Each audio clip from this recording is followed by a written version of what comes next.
I'm here with Sister Annamarie Mix, and you work here at the Shrine Basilica of Our Lady Mediatrix of All Graces, right?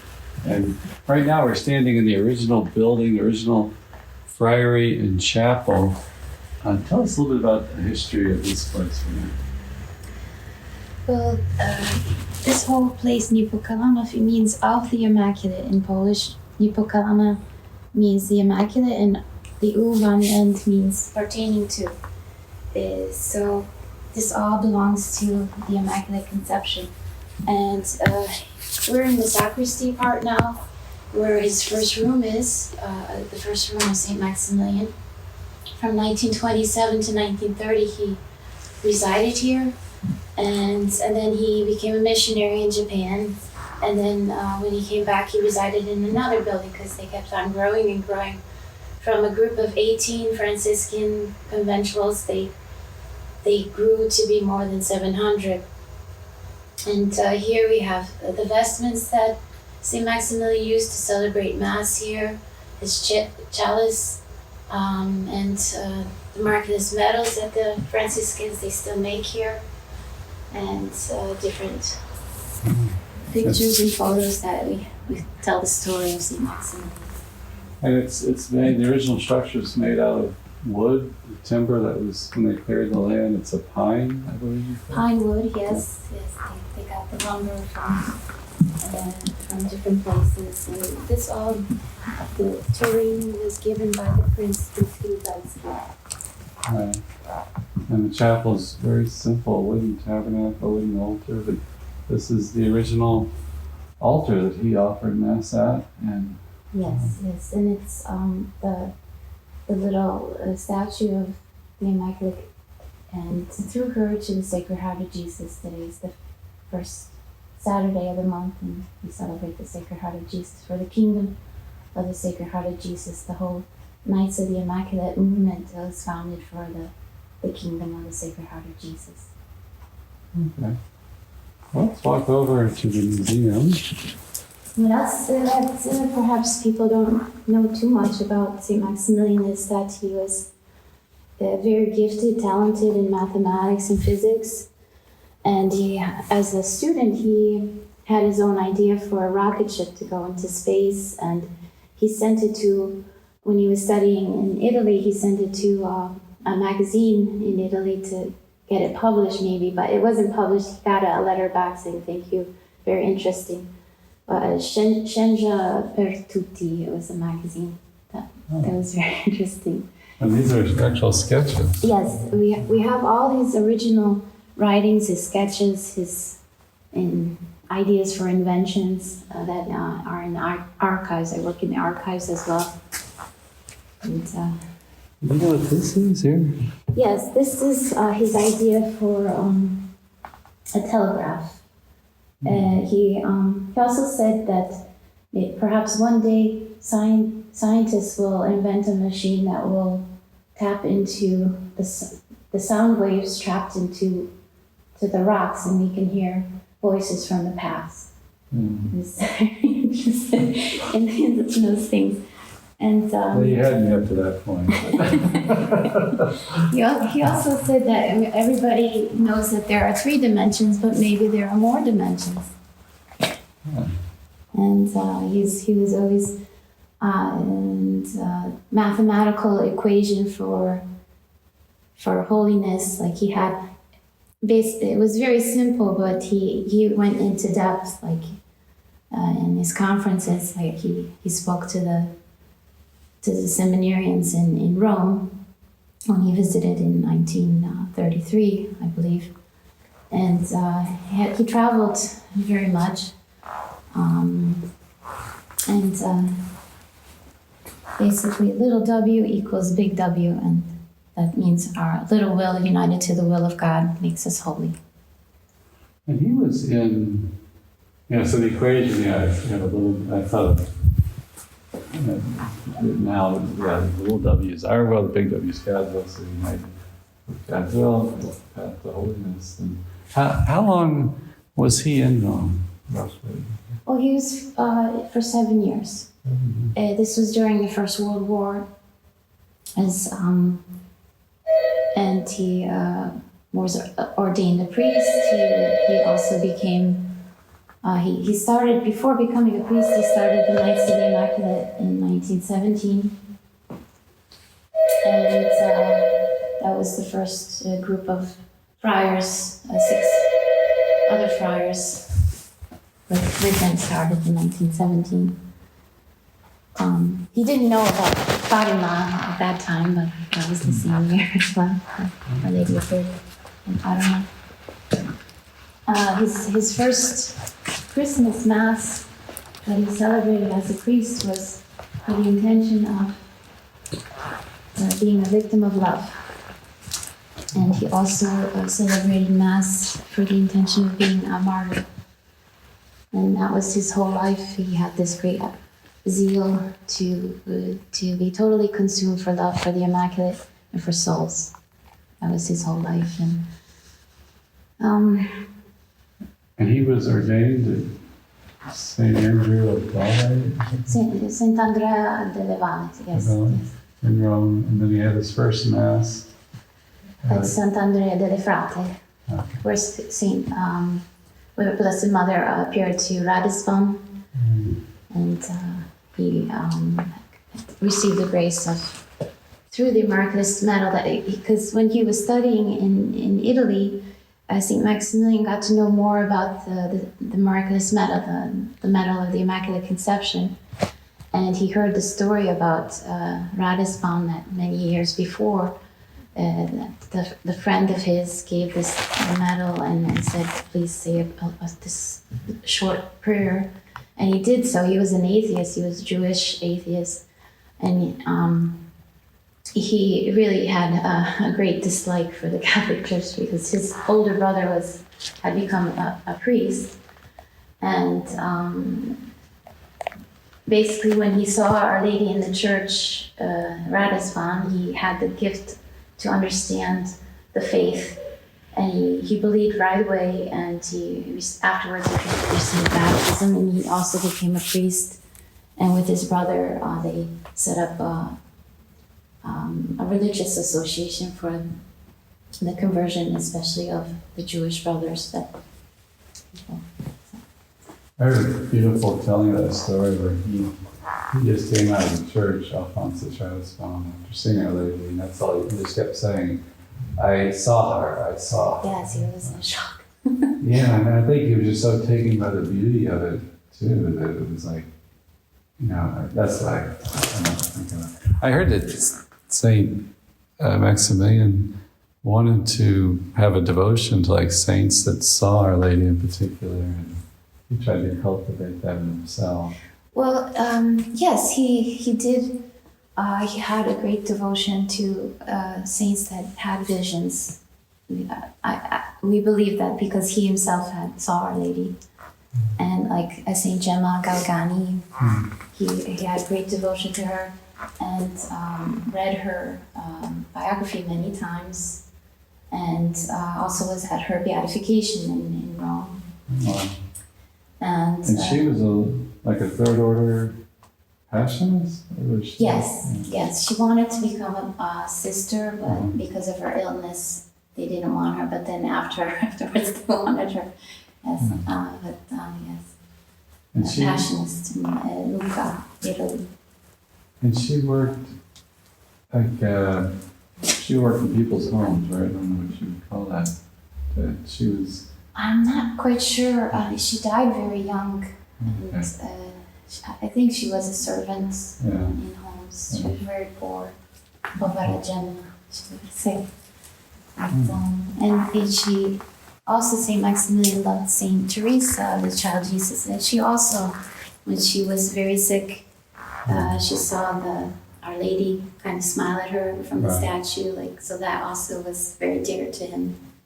Yeah. And the little way of total entrustment. And he wrote many articles on St. Teresa, the child Jesus. I believe the very first magazine that he printed, there was an article of St. Teresa in there. So, of course, he loved St. Francis, and he had a great devotion to Saint Joseph and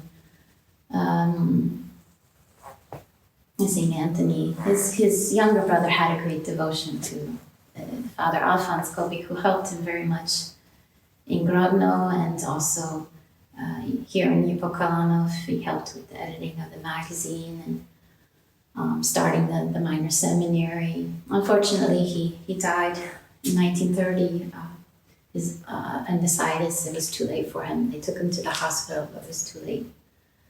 And he's buried here in the Friary Cemetery.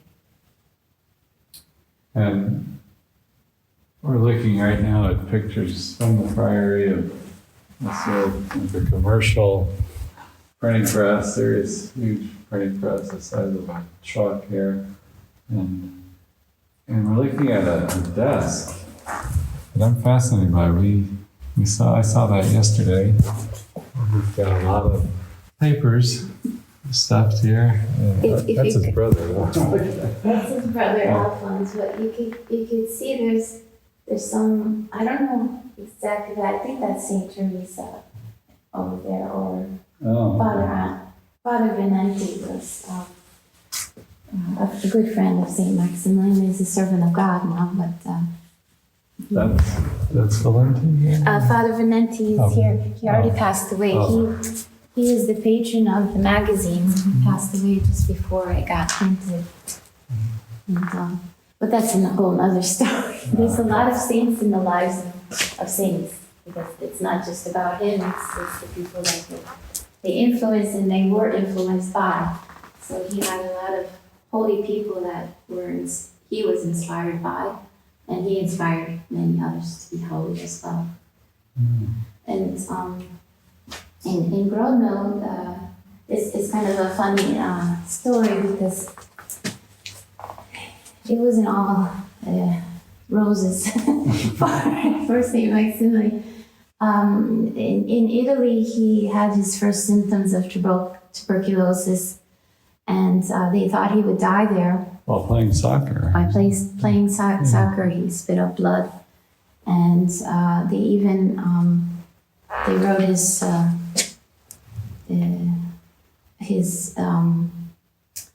they thought I believe they even somebody thought he died, and his former rector of the seminary wrote in the book, he was a holy priest. He was. So he already had his funeral, kind of like, but then he said, no, I'm still alive. But again, so he was very sick off and on with tuberculosis. And also he lost his father died in the First World War. His older brother, who had entered the Franciscan conventuals with him, had decided to fight for the independence of Poland in the First World War, and he decided not to re-enter. He just had first vows, and when he decided not to go back to the Franciscan life, and he got married, and he had a daughter. And this too also bothered St. Maximilian. He kind of, was it my fault? Or there's letters and things that he was trying to get him back into the Franciscan life. And then even before that, his two younger brothers had died when they were just babies in Pabinica.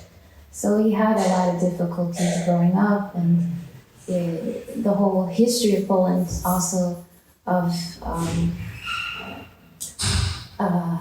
fighting for the independence, like Blessed Mother, the Queen of Poland, Śląska Wola, where he was born, it was under Prussia, and Russia, it was partitioned for more than 100 years, Poland. So you can imagine that the world was trying to cancel Poland from the world. And the Polish people were really fighters, and their history is, and so all this history he was taught as a young boy, and the Catholic Church is very much a part of their blood. Like, it's hard to understand. Like, it's not just spiritually that the Queen of Poland is, she's the queen of the world and our queen, but she's the actual queen of Poland, and she really works with the Polish people in their history. And I read that was Saint Hedwig involved in that. She was the last queen, is that right? And then, because after that point they had no more earthly queens. They declared that Mary would always be the queen. Yes. Yeah. And, it's quite interesting as the Polish heritage of the Catholic heritage of Poland, and it became a Polish nation in 966, and they got the title Poland Always Faithful, Polonia Sempre Fidelis. Mm-hmm. And they have been fighters. This small little nation has been fighting. It even has helped in the independence of the United States. Many heroes have fought for, and there's the motto in God for your freedom and our freedom. Right. So. Like one of the, I learned about this Polish general, something with a K, but he's buried at Babel Cathedral in the crypt. And he was friends with George Washington. His Polish general was also an engineer, and so I think he helped with some building things. But his crest had the same colors as the American flag. It had like white and red stripes and these stars on a blue background. And he's friends with George Washington, you know. And this they were saying, it might have been taken, the American flag might have been taken from this Polish general. So. Well, the United States was founded on Christian principles of freedom and against tyranny. Mm-hmm. And that's the whole idea of the Knights of the Immaculate, to fight sin and tyranny, and the only way to fight the evil is with becoming holy, becoming saints. That's what he understood, and the surest, quickest road to Jesus is through the Immaculate Conception. Mm-hmm. As a Franciscan, especially, he understood that the golden thread of the Franciscan. And we're looking here at a map and talking about his mission in Japan. He was there for 6 years, you said. What happened there? Where did he go? Well, during this time in 1930, the Pope had encouraged many religious congregations to go to the missions. And so he, like many, because he wanted to conquer the entire world for Christ through Mary, he wanted the magazine in all different languages, even in Esperanto, and he just wanted, he never stopped, he never was satisfied just with, okay, we have one great place, we'll just do that. He wanted to found different cities of the Immaculate around the world. And he thought perhaps in China, and then he ended up in Nagasaki, Japan. The bishop there was looking for a professor to teach in the seminary, so he asked St. Maximilian, I will give you permission to have a friary and print the magazine here, and you will teach in that seminary. Quite the before going, he did that? He followed through teaching? Yes, he was a professor because he knew Latin and I believe he knew French very well, and he knew Russian, he knew a little bit of English. Did he learn Japanese? He learned some Japanese, yes, but he wasn't very fluent. Mm-hmm. And he knew German almost fluently. And so you can imagine that he was quite a brain. Right. So these are look at a picture of, it's like a Japanese seminarian, right? Yes, he started the minor seminary in Nagasaki, Saigo no Kishi. He started right after, a month after being there with the help of translators. Here is a picture of one brother putting the stamps for the letters, the printing he was familiar with the Chinese characters, so he had to learn the Japanese characters. Okay. It was very difficult. So this is for the press. Yes, to put the press type thing. And here is a picture of Saint Maximilian. He has the vestments of a priest on, and this was the first mass of Father Alexei Tabaka with two other vocations that they also had theirs. Yes, so they inspired many Japanese also to become to enter the seminary and also to learn. And through the magazine Saibo no Kishi, many people became Catholic. So the magazine is monthly? Monthly. Yeah. So what does this quote say? This says, do you know, brothers, we must have our mission, a foreign mission, through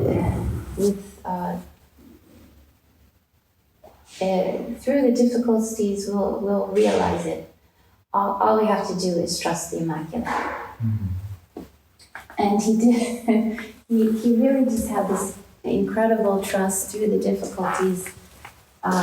He pretty much like Mother Angelica, like she didn't have the monies, but she went forward in faith, and she got the money. The first magazine, he went into debt, and then he found the offering to pay off the first debt.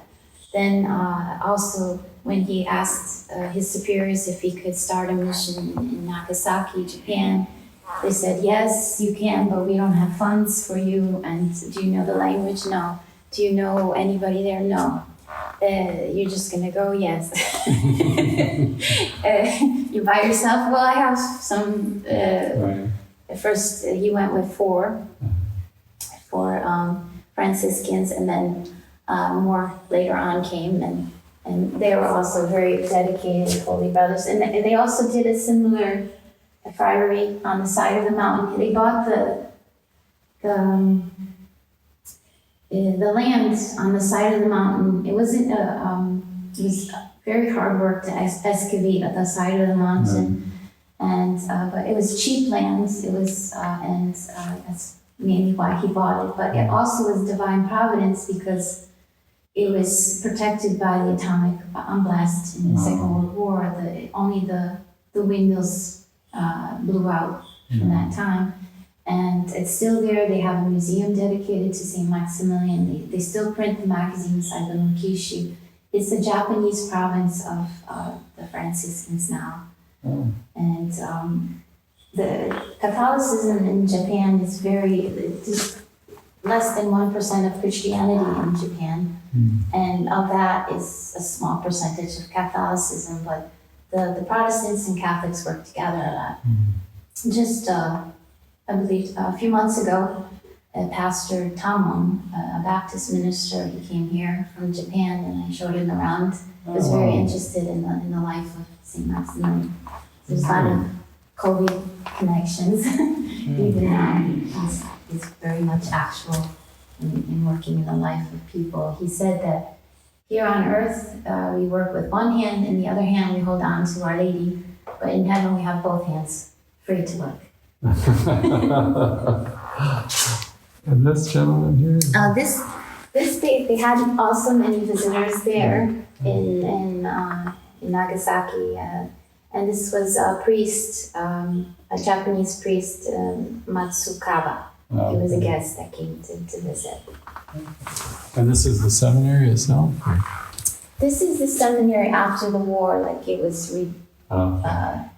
built better, and they still have a school there. Yes. And the seminary the friary was like kind of outside of town, I presume, and the seminary is. Well, yes, it was on the side of the mountain, and Nagasaki was below in the center of the mountain. So they had to to walk and or take their bikes to or take a tram, but that would cost money, so that they would probably just walk. And so you can imagine the heat and walking in their black habits, and it was quite That difficult. famous picture of Maximilian with the bicycle, was that in Japan? And no, that was here. There's actually the picture here. That was here in the minor seminary of Niepokalanów, Poland. Okay. They received a new bike, and so they had an occasion to take a picture. What was very providential is like from the very beginning they had photographs, and all these photographs we have. It's a great treasure that we have of all these photographs in the archives. That the museum just has a portion of it. Right. And Where is this at? this is Kampinoska. It's nearby a forest. Okay. And they often had like field trips, and they have, because they're all young boys, so you have to get them. Gotta wear them out. Wear them out, yes. Is that the Highlander kind of ice axe there? I don't know. What would it show me, like? I think it's a cane. A Okay. cane or something. It's a walking stick. Yeah. And they had scouts, and they had a lot of, the minor seminary is a whole different history in itself. They started in 1928. Yeah, a year after starting this place. So And what made him return from Japan to come back here? well, it's his superiors said you're coming back. Oh, you did. There was the chapter meetings, Okay. and he was reelected here as the guardian. He said, "You're more needed here than there." Yeah. He himself said he had wanted to be totally consumed for Our Lady in Japan. He really loved being a missionary. He thought he would die there as a missionary. He even said, "I would love to have my bones to be a foundation of the mission here, and have my ashes scattered to the wind." Yeah. And it, like symbolically, like just be totally consumed for the souls. He just loved people so much, and to bring them to Christ. And actually, that's what actually happened. His ashes was scattered to the winds in the crematory of Auschwitz. But he didn't know that. He saw the hand of God and everything. Like that was what he wanted. He wanted to remain in Japan, but then he very much saw the hand of God and Our Lady, and what his superiors said, like obedience. Like Right. that is a sign that Our Lady wants to go that way. So he was all right. He would be like, he was his personality was choleric. Like but he was very humble, very intelligent, but like he wasn't proud. Right. And he would see the hand of providence in Our Lady and the mercy of God and everything that he did. And he saw how the graces happened so many times. It was very difficult in Japan, and he was kind of, you could say, doubting, like because he said something to the effect that, should I really be here? Does Our Lady want me here? The Immaculate, does she want me to be here? Does she? And you might even doubt, like, he had so many problems, like with the other friars, and there was one priest that came to help that didn't understand his idea of everything for the Immaculate. Right. And one day at Brother Zeno Zembrowski, he was a very simple brother. He was like the handyman everywhere. And he was with St. Maximilian in Nagasaki. And he told him, he just looked at St. Maximilian and said, "Będzie dobrze, it'll be all right, don't worry." Yeah. And that just kind of woke him up and said, look, that also is God works through to the words of others, and the encouragement of others, and like that just gave me such a hopeful thing, and Yeah. it did get better. Yeah. And so, like, he had so much help. It wasn't just one Saint Maximilian. There was so many holy brothers that were helping him and getting this all through. Like, he wouldn't be able to have done it without those that Right. believed the same way as he did and kept on working. Here's a map that they had of, this was 1939. It was all the different work departments, all organized, day and night shifts of work and prayer for the maximum glory of God.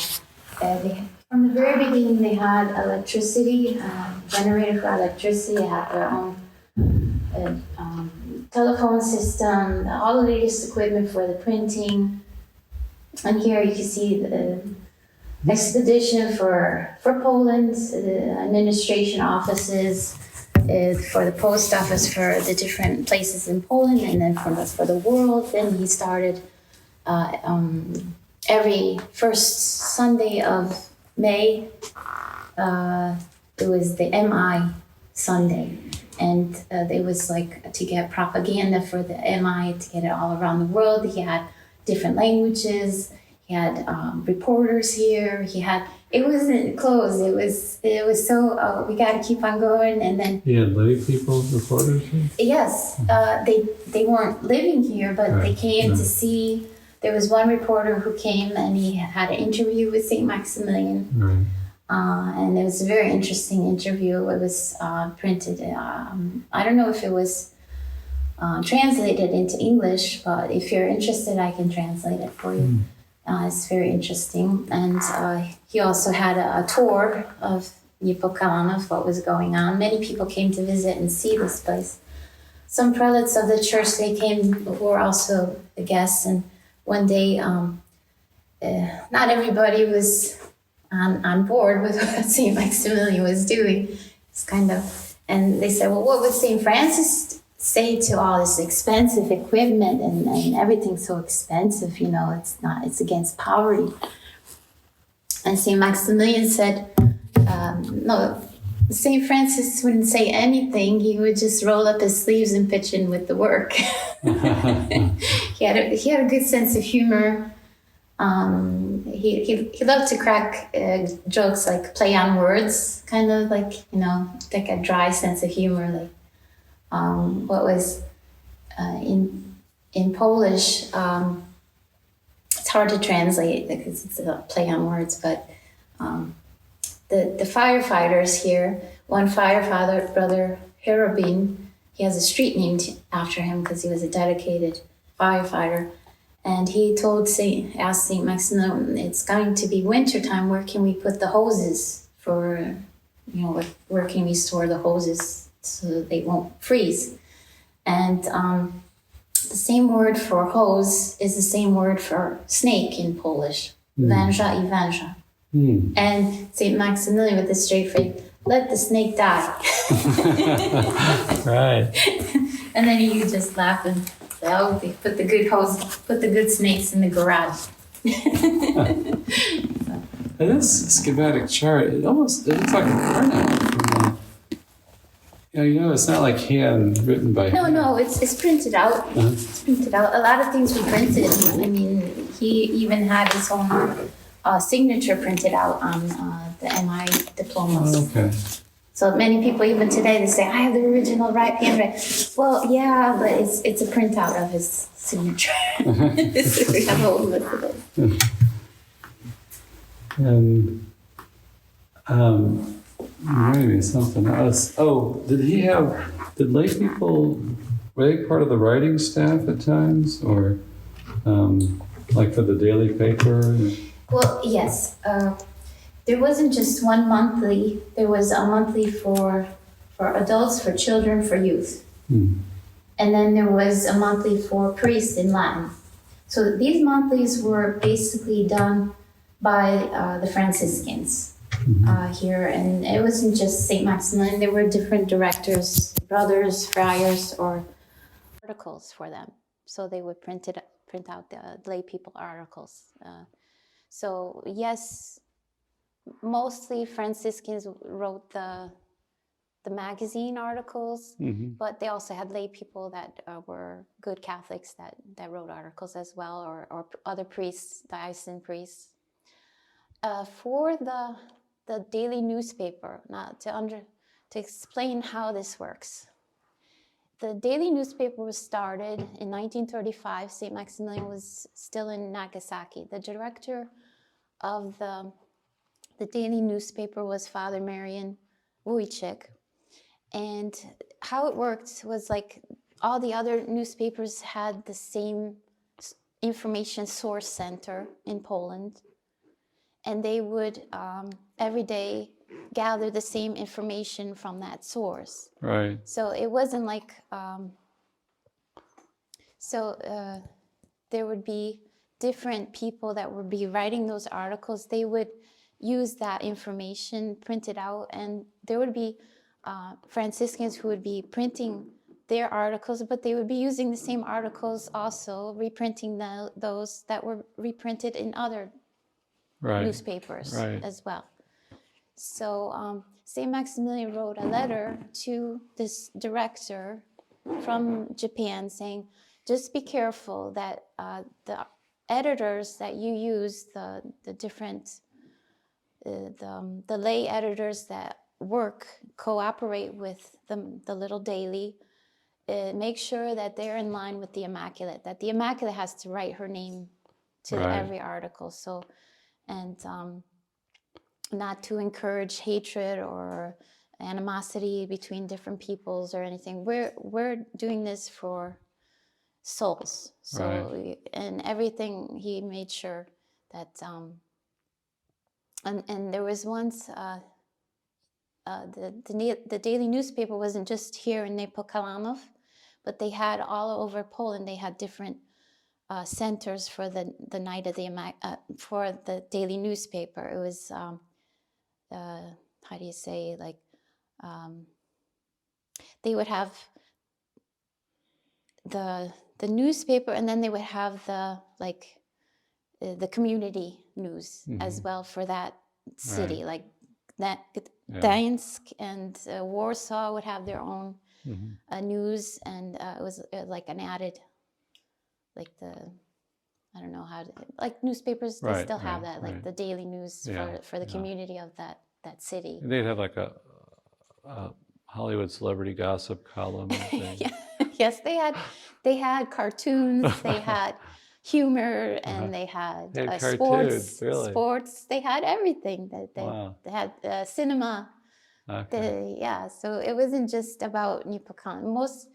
The Night of the Immaculate magazine, that was mainly for the faith, to get catechized, to get Marian. That he really stressed that in every magazine of the Night of the Immaculate, it has to be, at the end, there has to be the thanksgivings to God through Mary for graces received.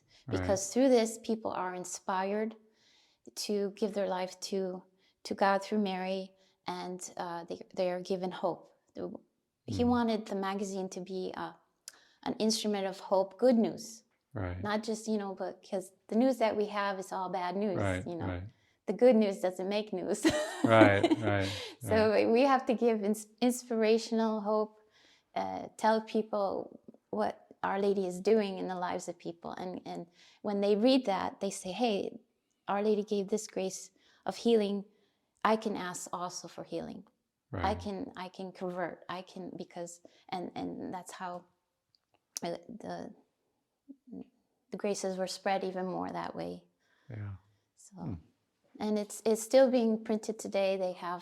We're celebrating 100 years from 1922 to today. It's 100 years of the Night of the Immaculate magazine. And it was already printed in Italy, the Cavaliere dell'Immacolata, before the war. The Franciscans of Italy, they did that. It wasn't translated from here. Every nation has their own articles. Okay. And here is, it's a small city, self-sufficient. Whatever they needed, they started.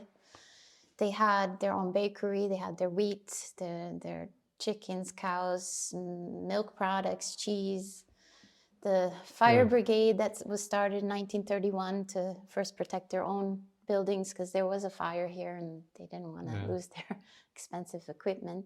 They have a massive, look at a picture of a massive generator. Generators everywhere, yes.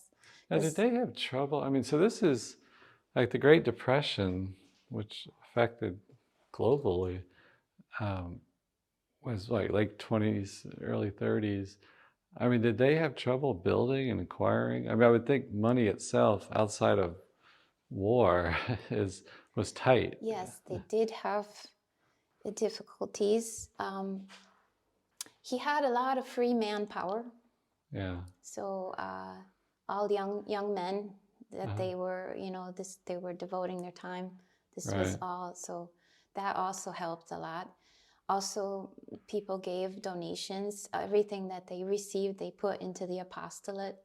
And he himself said, we are Franciscan, we have to, for ourselves, poverty, but for the gospel, we can use the latest equipment, even go on airplanes if we have to.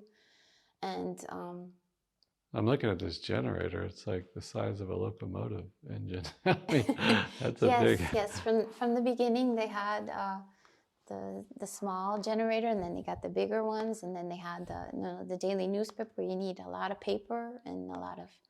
They had here oil containers for the motors. They had... Did they have a paper mill here then? A paper mill? Yeah, where they would make the paper? No, they would get that from Warsaw. They would the railroad tracks they would have here, and they would bring them, buy them, and they would and they started. He wanted to use all illicit means possible, especially mass media, and he started the shortwave radio station here in 1938. Yes, this brother, he was in charge of the very first shortwave radio station. Radio Niepokalanów, you can listen online. They transmit the masses and the Divine Mercy Chaplet, and you can learn some Polish that way. And it's also, they were, of course, the war, they could not use the radio anymore, but they restarted in 1995.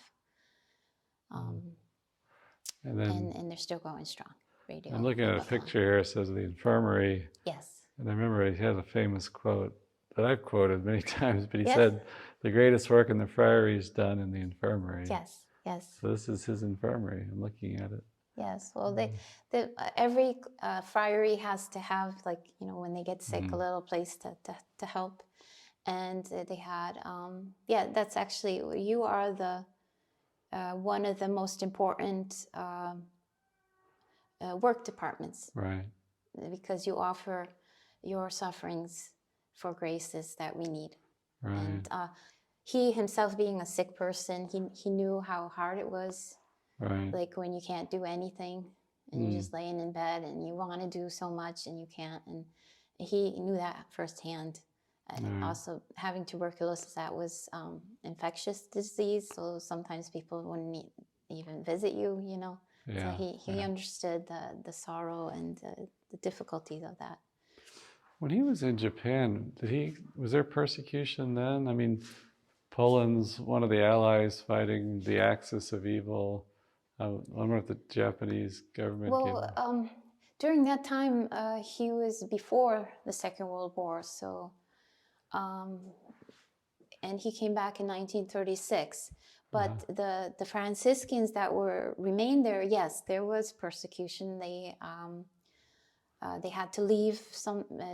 The Japanese soldiers kind of had their eye on, and the Polish embassy had to leave, and also I think the Franciscans had to leave Nagasaki, and they had gone to Tokyo, and Brother Zeno had remained, I believe, and then the atomic bomb blast in Nagasaki, and he was there to help afterwards, and then so there was persecution, yes, in the Second World War, yes. But before the war, Nagasaki was a very Catholic city. It was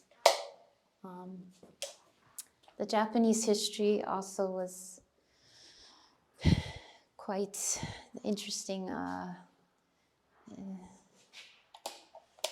about the Catholic Church in Japan. Is their history is very. They had in Nagasaki. There was when Saint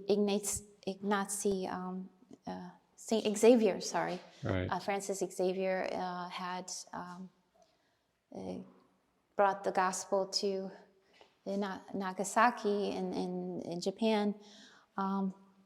There was the wave of persecution again against the Christians, and there was already a monument of the Japanese martyrs, with Paul Niki, Right.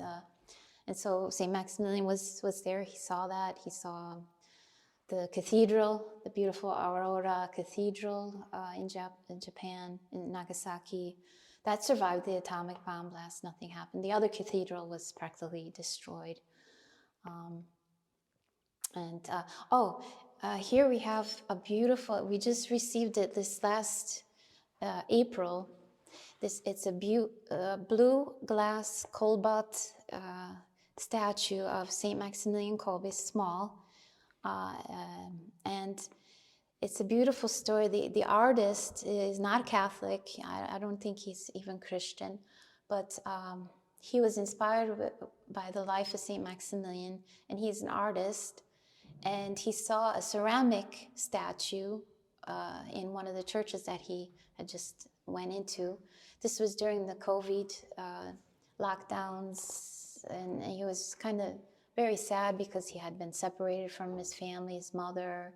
He couldn't see his daughter, and he during this time, and he was very much inspired by the life of Saint Maximilian, and he wanted to do this statue of Saint Maximilian blue, and the light that goes through the glass is like hope. And he said that Maximilian Kolbe gave me hope, and he's like a figure of hope. Even now, he inspires people by his life. Wow. Maybe we can go back out this way.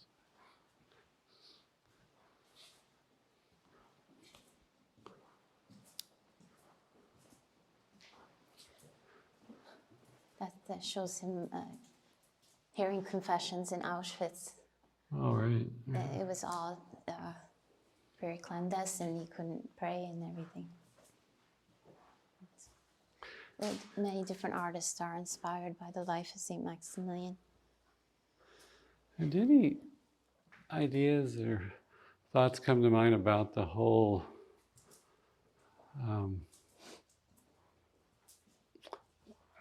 like his reflection upon his experience, you know, and just the suffering of Poland and World War II and Nazism and all this stuff. I'm sure he had thoughts or wrote about it, but does anything stand out to you? Things he said about it? It seemed like, you know, Poland had a number of concentration camps built on her soil, and they seemed, you know, they're particularly religious people.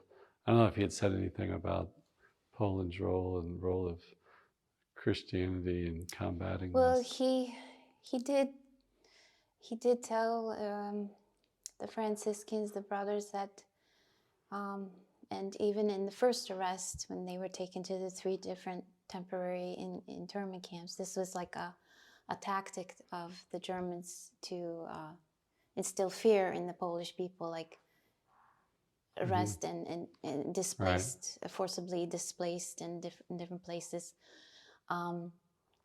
He told the Franciscans that he was with a small group, about 38, and it was a very stressful time. And he said something. Said, look, brothers, if we had wanted to go into these places and minister to the other prisoners, we would have to go through so much paperwork and get permission. We probably wouldn't have permission even. But look, we have a free ride. That's putting a positive spin on it. He really saw the hand of God in everything. Right. He even said about divine providence, like, do we really believe in divine providence? Does divine providence just work sometimes? Mm-hmm. Is God in our lives all the time, or just sometimes? Right. So he saw that this was allowed by God for a reason, and there in his writings, his conferences, he encouraged other people. Here also were 3,500 displaced Polish civilians that were also temporarily at Niepokalanów. Here in Niepokalanów by the Germans. This was all occupied by German soldiers. And he also visited, there were 1,500 who were Jewish civilians, the others were Polish Catholics. And he visited them, he gave them talk, spiritual morale, and he instilled in them. He also shared food, and it was a very harsh winter. He shared their coal, and they teared down some buildings for the firewood. Right. So it was a very difficult time. And he told one young Franciscan, he was very stressed out, very crying, and he's like, I don't know what to do. I'm so scared, Father. And he took the young man to his heart and said, don't worry. We can't print anymore. We can't do our usual little things for the Immaculate, but now we have another mission. We have to save and help our brethren who are in difficult times. Right. And Our Lady will help us. Right. And he never, throughout his whole life, he was conditioned, I believe, to not despair. And he was this total consecration, total giving of self to the Immaculate. Like, how to explain his idea of becoming a Knight of the Immaculate and being her thing and property? Like, he explained it in such a way, like, he understood Montfort, but he got to know about Montfort after he started the Knights of the Immaculate, and he said, well, it's in the same spirit, of course, praise God, but Montfort said to be a slave of Mary, but we go one step further. We become the thing and property of Our Lady. We give our will to Our Lady because she respects us. She wants us. It's difficult because he says we don't have words to actually describe. He almost said it's how to explain this, not to go into heresy, but he gave a comparison, like the devil possesses a person, and that person doesn't have their will, and it takes over the body of that person. In a sense, that because Blessed Mother is good and she respects our will as children, but in that sense of becoming, growing in that total self-giving to Blessed Mother, as she has given herself to the Holy Spirit, she is totally filled with the grace of God, and so she helps us also become sanctified through the grace of God, the Holy Spirit in us as children of God, adopted sons and daughters. So he kind of compared that we are almost possessed by the Immaculate Conception in that way, that she uses us as her instruments of mercy. Right. And he also said that the Immaculate Conception, she is like the divine mercy. She's just filled with the mercy, and she's the mediatrix of all graces and all graces. And it's not just that the Holy Spirit does his thing and Blessed Mother does her thing, and she's the spouse of the Holy Spirit. Like, it's very mathematical in his mindset, that like geometry, like if A equals B, then B, and B equals C, then A equals C. Right, like right. it's, I don't know Right. how to explain, but if you go to his writings, he's very much in depth with that. To grow, his whole life he grew in that, listening to the Holy Spirit and Blessed Mother. Like he really understood that she was so united to the Holy Spirit, and she works in the church as the mother of the church. Her mission is towards it will never stop until the end of the world. Like that's her mission in as being the mother of all peoples, and she is constantly working in the salvation of bringing her children to Jesus. Like it's something that he truly got the gist of. It's Right. So that was his whole life. So he saw it, that was his mission during that terrible time of the Second World War. He knew that it was a battle against good and evil, and he saw that it was against the church. It was as a priest that in the very beginning the Germans, the Nazi idea was very much against the Christian God. And here, there's a painting here, you can see, this is a true story. An eyewitness saw it and survived the Second World War and gave their testimonies. We have more than 50 testimonies of fellow prisoners who knew St. Maximilian in Paviak, in Auschwitz, in the time. And so that's how we know what actually happened to him in detail. But when he was arrested with 4 other Franciscans, taken to Paviak, a prison in Warsaw, that was February 17th, 1941. He was in the prison there in Warsaw, and he still had his Franciscan habit on, the black habit, and they wore the cord and the Franciscan rosary, the 7 joyful mysteries that they have. And the SS guard, seeing that he was a religious, he took the crucifix of that rosary and very angrily asked St. Maximilian, do you believe in this, the cross, the crucifix? And when he said yes, of course, he was punched in the face with the crucifix. You still believe? Yes. Again, punched. So several times, you believe? Yes. And seeing that he wasn't getting anywhere and the other prisoners around him were going to do something, he left angrily. And he told the other prisoner, don't worry about me, I offer everything to the Immaculate. And so he, after this, he gave back, they were allowed to send packages and mail, and he was deemed as a political prisoner. And then in May, he was transported with the other 4 Franciscans. They were transported to Auschwitz. 2 of the other Franciscans, they died there, they're beatified. And the 2 others, they survived, and they came back to Niepokalanów. One went to United States and then to Japan, and the other, I believe, remained in Japan. And this scene happened when they came to take him to the concentration camp? No, this happened when he was in Paviak, the very first days of his stay in February in Paviak. Which is a camp? Or? It's a prison. Oh, prison. Okay. It's an infamous prison that many Polish people were arrested and taken there, beaten and killed, and for a period of time they were released. Okay. But it was a normal prison before the war. It was a normal prisoner for inmates, but then it was used by the Germans as...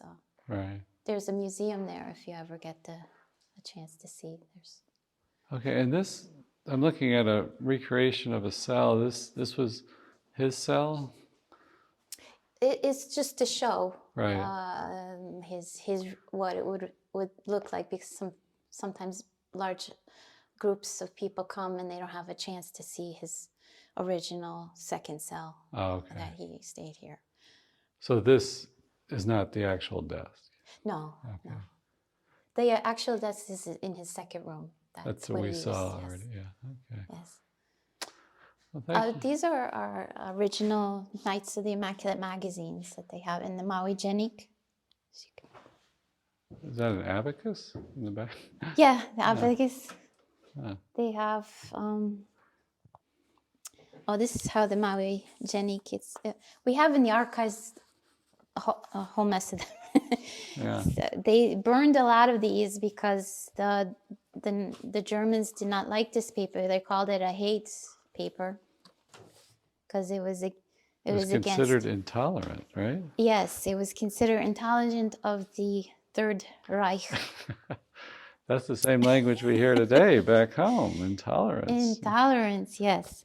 So actually, a German reporter came here and spoke with St. Maximilian.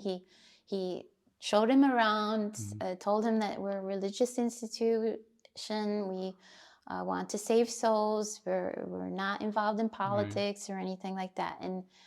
And then, okay, thank you. And then they write an article, and we have that article in German, saying the Franciscan bandits are writing a hate magazine to inspire insurrection. Right.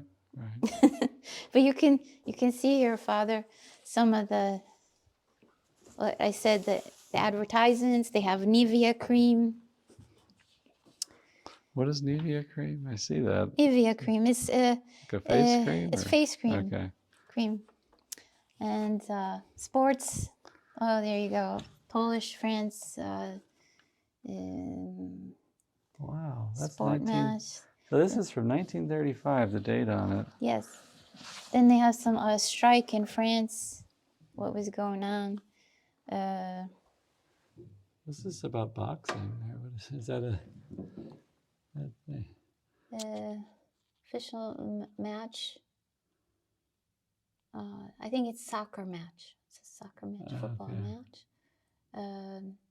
The Polish and France, and then there's a little cartoon of a boxing match, and then there's like little stories, and here is the 20th consecration of Archbishop Jabrzeszkowskiego in Vilno. So it's like different, like regular news. Then here we have all the advertisements. So we're looking at the daily paper. Daily paper, yes. So it's very interesting what was going on all over the place. Yeah, it's 1935. I can't get over how the pictures are so good. I mean, they're very sharp and clear. Wow. And this was up to the very start of the war. Yeah. So they was very patriotic. They had they actually this says Little Genik daily newspaper. Oh, okay. 5 cents, 5 groszy. Oh. It's very widespread in Poland. Is it? It's not still up? No. They didn't reprint it. Okay. Which is kind of too bad, but they didn't. Well, thank you so much for talking with us. You're welcome. Okay, that's I can't pronounce any of these Polish names. Francis Gajowniczek. Gajowniczek. Yes. This is here. He is at the canonization, and he's alongside Mother Teresa there. And you were at the cemetery where he was buried. Right. And here's the beatification. Some people, also the fake news that they say, oh, St. Maximilian gave his life for a Jewish man. No, he was a Catholic. He was an army sergeant. And he was always a Catholic his whole life. Okay. So he was in shock when that happened. Yeah, when the canonization happened? No, he was in shock when St. Maximilian asked to take his place. Oh, right. He said, right. I was in shock. And the other prisoners said, you have to live because he gave his life for you. Yeah. And So, and these are the two, his testimony for the beatification and the other prisoner's testimony. He was in charge of taking out the dead bodies from the cell, and that's how we know that he was injected with carbolic acid to the left arm. He was one of the last to die. There were two other prisoners, and they started the euthanization of the prisoners during that year. There was 3 killed that day then. Yes, well, the others were dying also of starvation. They were being killed of starvation, but they needed the cell for other prisoners, so they finished them off. All 3. Yeah. Okay. And what is this picture? This is a beautiful story. Because Niepokalanów was used as like a post for the German officers. These were the Wehrmacht officers. And this officer was a Catholic from Bavaria. And he spoke with St. Maximilian. St. Maximilian knew German. He didn't know it fluently. He always liked to have brothers that knew it fluently. This brother Ivo knew fluent German. And so perhaps he went to confession to him. We don't know. But the story is that before being transferred to another place, we don't know what happened to this officer. And the brother doesn't remember his name, but he had asked that a brother who was an artist to have a painting done for his mother and to have it sent to his mother in Bavaria. And they did that. St. Maximilian agreed to do that. And then before going, the German asked to take a picture with St. Maximilian and this brother. And the brother said, he was like, Father, you think that's a good idea to take a picture with he's the enemy. What year is this roughly? This is 1941. This is the very last picture of his. This was in January 10th, 1941, and he was arrested in February 17th. So this was the very last picture. And St. Maximilian kind of explained, no, we have to help him. This is a gesture of charity on his behalf. And so we have this also beautiful story that St. Maximilian even was higher above being a patriot. He saw the soul. He just wanted to save souls. He handed out the miraculous medal even to the Germans. Right. And here also is a beautiful story. This was when they were released after the first arrest in 1939.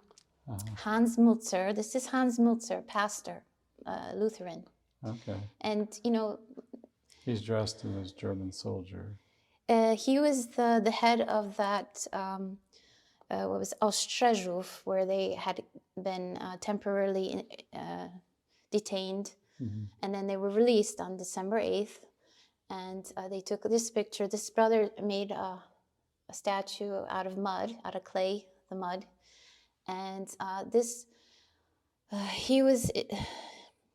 many of the Germans, they were drafted as well. And there were a lot of Christians also that, they just happened to be Germans and they were doing their duty as their country. And he was a pastor. And St. Maximilian had asked if it would be possible to have Holy Communion, and he allowed the brothers to have Holy Communion in the camp. He said, I can't let you go to the nearby church, but I can let you have Holy Communion here. And St. Maximilian gave him the miraculous medal, and he also said, please come to Niepokalanów when you... I invite you to see our place. And said yes, and he even wrote a map to how to get here in Sohachev. And he said, all right. And it was very peaceful. And later on, after the war, the Franciscans got into contact with Hans Mulzer. And he said he was so surprised. What happened? Why was he arrested again? He's such a peaceful priest, so he didn't do anything wrong. And he was surprised. And he never came here, but his son came here, who was also a pastor. and he came with his wife in 1995, I believe. I would have to check that, we have in the archives the chalice, the communion set of Pastor Hans Mulzer that he used to visit the sick. Oh, wow. So again, the going beyond even Catholicism, like he was just open, and he would speak, and he would he saw the person, Right. even beyond the. What's the story behind that picture there? Is this a German soldier smiling? Or? Yes, we got a lot of these pictures were given or found after the war. They were collecting for the beatification and archives and the process, and so they gathered so much documentation. And this was one person had found it in their family or somewhere, and they gave it here. This was the first arrest in 1939 when Germany invaded Poland the September 1st. This was the 19th of September when they came here to Niepokalanów. Many had evacuated already. They already went to their homes or different places. There only remained St. Maximilian with a small group of 38 Franciscans, and they were all taken to the 3 different internment camps. Temporary. Right. They were taken to schools or buildings and stuff, and then they were released and came back here. And this was also used by the Germans as a temporary internment camp for 3,500 civilians. Some people say, I was born in Niepokalanów, and I had First Holy Communion here in Niepokalanów. And even today, people say, my mom was here, or my grandmother was here. They had a school, a secret school as well during that time. Yeah. So Well, thank you so much for You're talking welcome. with us. It's been a great discussion, and God bless you in your work here. Thank you, Father. It's my pleasure. I invite everybody to come and visit Niepokalanów.